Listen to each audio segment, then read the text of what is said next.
अब शायद ये कभी ना हो, मगर अगर बाई चांस वर्ल्ड वॉर शुरू हो गया, समझो अगर एक ऐलान जंग शुरू हो गए मल्टीपल कंट्रीज के बीच में, तो इंडिया का डिफेंस कहीं ना कहीं बहुत बहुत ज्यादा पीछे है। क्योंकि देखो, नया मार्केट में एक नया वेपन निकल के आ गया, वो है अंडर वाटर ड्रोन्स। जो एक अंडर वाटर व्हीकल है, उसको रिप्लेस करने वाला है अंडर वाटर ड्रोन्स, जिसका है दो काम। एक ने मतलब ये जो अंडर वाटर ड्रोन है, ये बस नीचे पानी में जाके तीरता नहीं, इसके दो काम है। ये तीर भी सकता और कभी भी किधर भी उड़ के फिर से नॉर्मल ड्रोन के जैसा बन सकता। अब ये बना रहे कौन? यूएस वाले बना रहे, ऑस्ट्रेलिया बना रही, रशिया बना रही, यूके बना रही और बहुत ज्यादा बल्क क्वांटिटी में चाइना बना रही। मगर कहीं भी इंडिया में इसका ना आता है ना पता है। तो कहीं ना कहीं इसका जो डिफेंस है इंडिया का, वो ना ज्यादा अपडेट होना पड़ता। क्योंकि सोचो, एक जमाना था जब तीर और तलवार लेके लड़ते थे, तो अगर वो टाइम पे अगर कोई टैंकर लेके आया तो सब कैसे परेशान होते। अब ये जमाने में ना अगर बाई चांस होगा नहीं, मगर अगर कुछ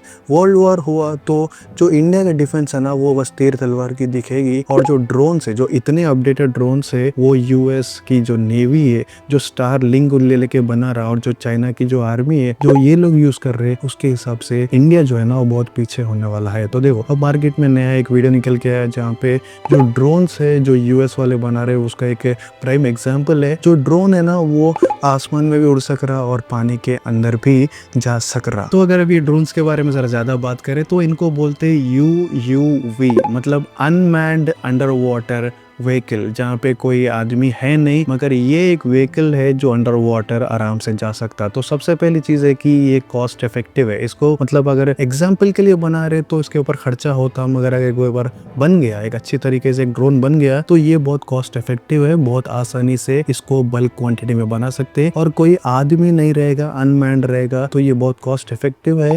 मतलब एक मिलिट्री के आर्मी का जो पर्सन है, उसके हिसाब से भी ये बहुत आसानी से इस्तेमाल कर सकते हैं। अब यहाँ पे देखो, इसका सबसे बड़ा इस्तेमाल ये है कि ये बहुत कॉम्पैक्ट है, बहुत छोटे साइजेस में आ जाता। तो ये एक बॉम्ब के जैसा या फिर एक अच्छे खासे वेपन के जैसा इस्तेमाल होता, जहाँ पे आप मतलब करते क्या, ये छोटे छोटे ड्रोन्स को ना अंडर वाटर से भी भेजते मल्टीपल एरियाज में जहाँ पे आपको जंग लड़ना है। और वो उसके अंदर जो ड्रोन्स है ना, उसके अंदर आप मतलब छोटे छोटे बॉम्ब्स रहते। आजकल नई टेक्नोलॉजी निकल के आई जो कर रही ये है कि जो अंडर वाटर है, ये तो चले जाएगा ड्रोन और बाद में आराम से उड़ेगा, और जिसको भी टारगेट करना है वो वहां पे जाके ब्लास्ट होगा। इतना अपडेटेड वर्जन में आ रहे दूसरे कंट्रीज, मगर फिर भी इंडिया इसमें आगे नहीं है। अब ये अंडर वाटर ड्रोन्स के लिए चाइना जो है ना, वो इसको मेनली इस्तेमाल कर रहा सर्वेलेंस के लिए। अब जो मतलब ये कर रहा ये है कि अंडर वाटर मतलब जो वाटर लेवल्स है, वो बॉर्डर रहते हैं मल्टीपल कंट्रीज के ना। जो एक वाटर सी जो ओशंस रहता, वहां पे उसके बॉर्डर्स रहते, उसको क्रॉस नहीं कर सकते। मगर ये जो ड्रोन्स है, वो इजीली मल्टीपल ड्रोन्स ना